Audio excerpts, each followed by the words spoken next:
Voted best weather coverage by the Georgia Association of Broadcasters. From the station that's on your side, breaking news.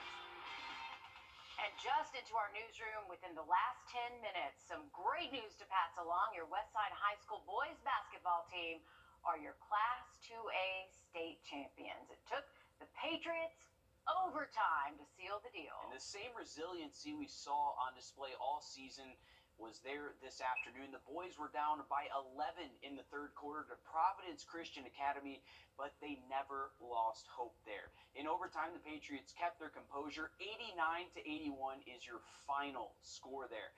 And to top all of today's success, that's back-to-back state championships for the Westside Boys High School basketball team.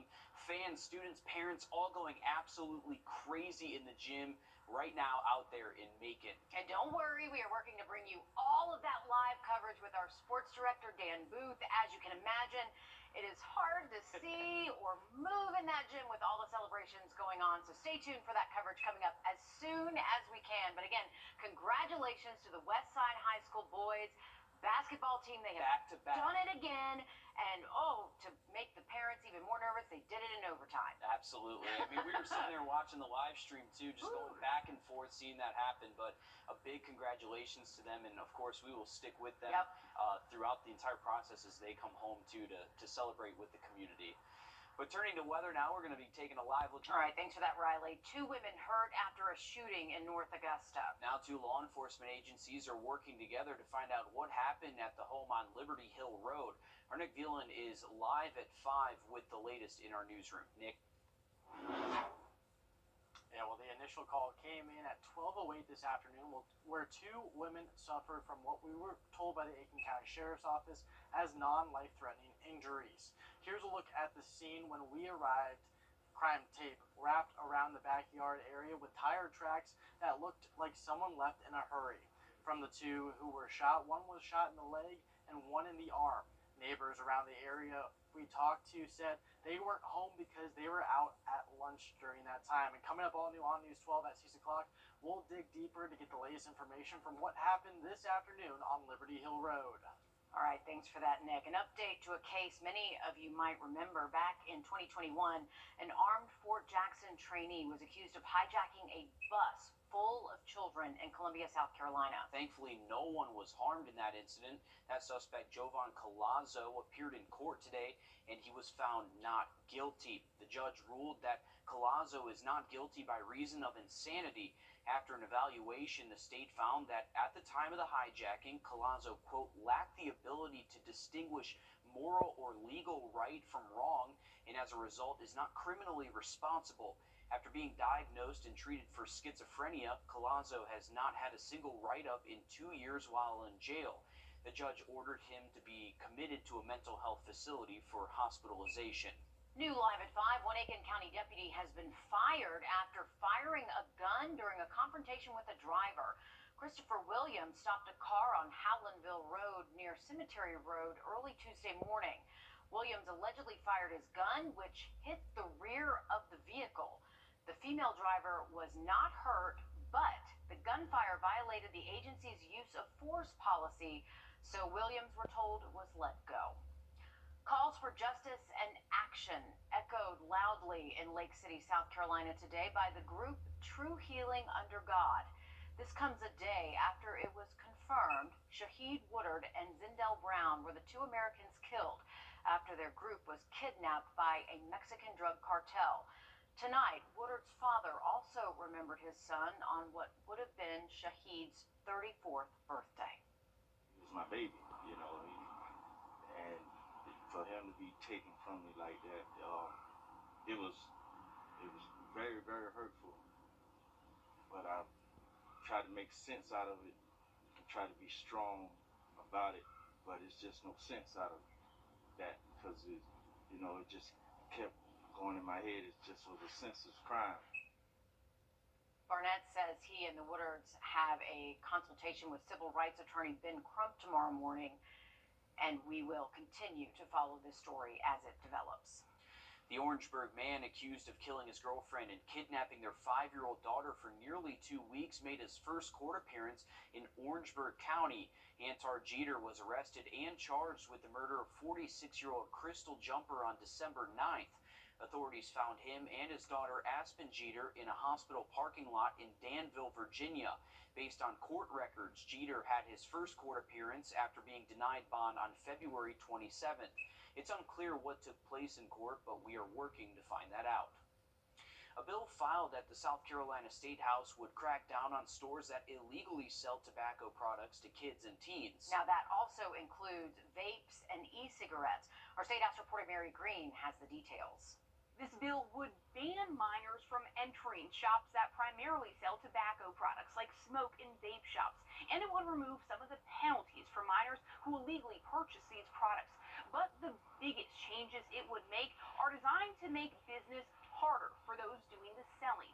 I'm not going to tolerate adults giving nicotine to children, even if the kids sneak on a beard and pretend to be 84 and come in there with a cane and say, please sell me some cigarettes. You got to ID those children just like you got to do with alcohol, and don't sell it to them. This bill would create a new tobacco retail sales license and require stores that sell tobacco products, including vape and e-cigarette products, to have one. The State Department of Revenue would make at least one unannounced visit annually to all of those retailers. This bill also increases the penalties for retailers caught illegally selling to minors, including suspending their license for a week after 2 offenses within a 3-year period. A representative for South Carolina's convenience stores says they're on board with working to stop illegal sales to minors, but aren't totally on board with this bill. It looks to me like we're taking the penalties away from the minor. Current law says that the minor can't attempt to possess those products, and we're deleting those. It's your employees on the other side of that counter, in my estimation, are the ones who are the adults in the room that need to say no. Today, a Senate subcommittee opted to carry this bill over, meaning they're delaying a vote on whether to advance it until a later meeting. That's to give the convenience stores some more time to propose changes that could ease their concerns about the legislation. Reporting from the State House, I'm Mary Green. Another bill awaiting a debate in the Senate would prohibit local governments from enacting local rules to restrict the sale of nicotine products. One senator says that she wants this new bill to be advanced so that the Senate can take them both up at the same time. Of course, we'll follow that for you. Okay, check your Georgia Power bill. The company is giving you a one-time credit on your March bill. This credit applies to customers who had active accounts during 2022. The credit given depends on your energy usage. Georgia Power said the decision was made based on business performance. Well, after a successful launch, NASA is done with the review of the Artemis 1 mission. Those details next, live at 5. Riley? We are tracking rain tonight through at least the first half of our Friday, and we'll also have a look at that weekend forecast for you coming up in the full forecast. Time and temp. We do spring forward later this weekend, so getting back to 7:30 sunsets by Sunday, and Sunday looks to be another decent shot for some rain.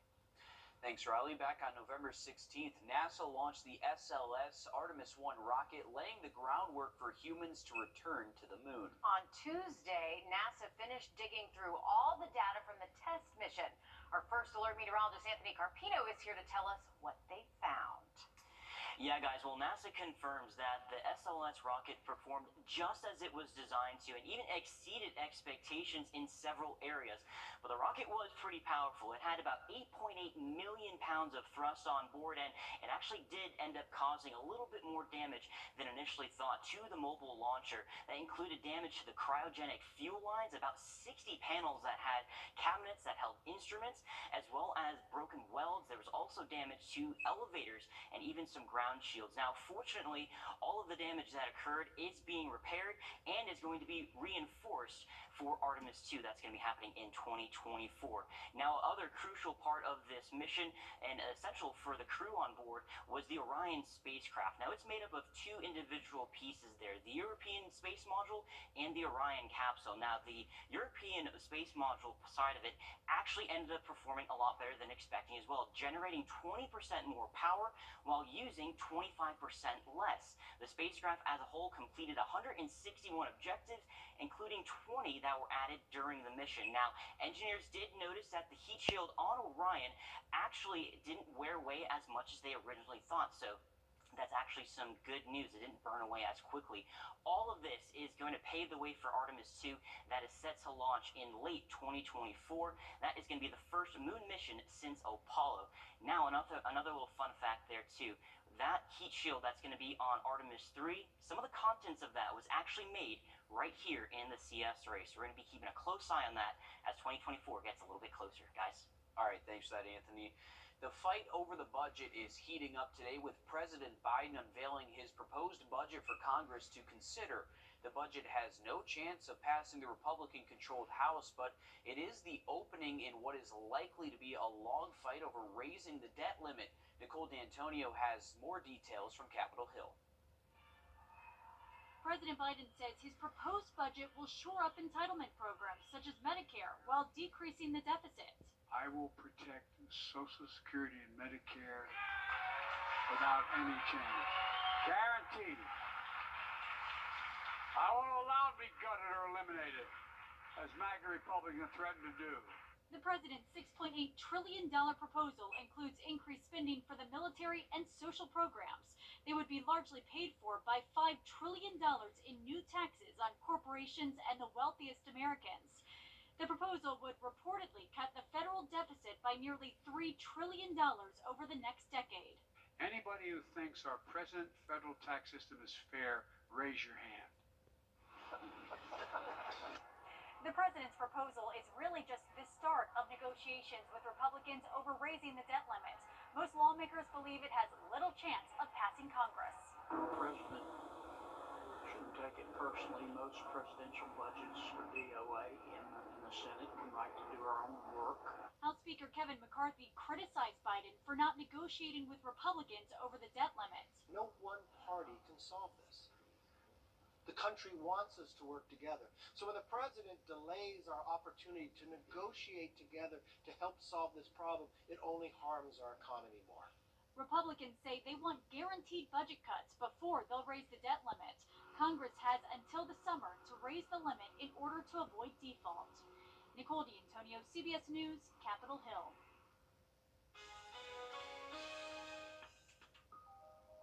All night. Grant Me Hope. Finding every foster child their forever home. Every week, we feature children in need of a forever home. It's part of our partnership with Grant Me Hope. And this week, we want to introduce you to three sisters. Meet Michaela, Macy, and Bailey.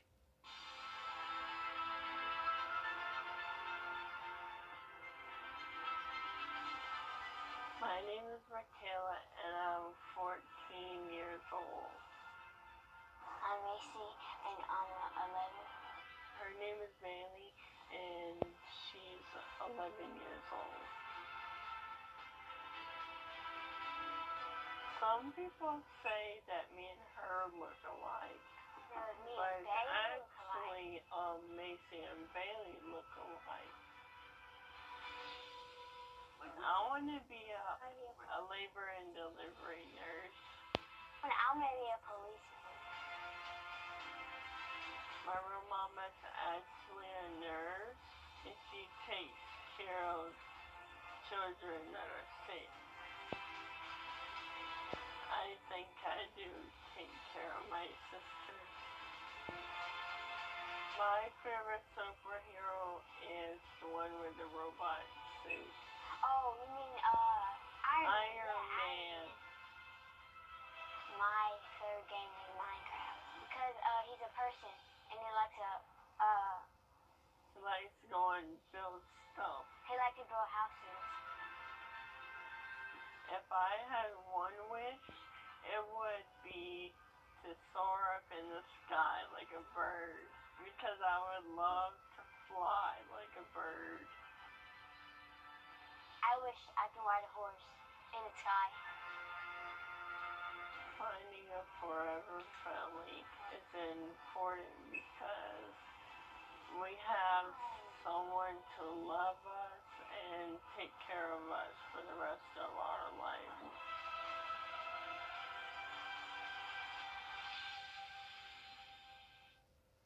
And if you would like to learn more about these siblings or any of the other children featured here, all you have to do is go to our website, wrdw.com, and click Grant Me Hope right there at the top. And we have our latest winner for the Plunkett Heating and Air Sunshade Giveaway. A big congratulations to Cliff Coles from Aiken, South Carolina. To get your own sunshade, just go to wrdw.com, click on contests, and you can enter your email right there. Now look at the 7-day forecast for you just after a quick break. It's March.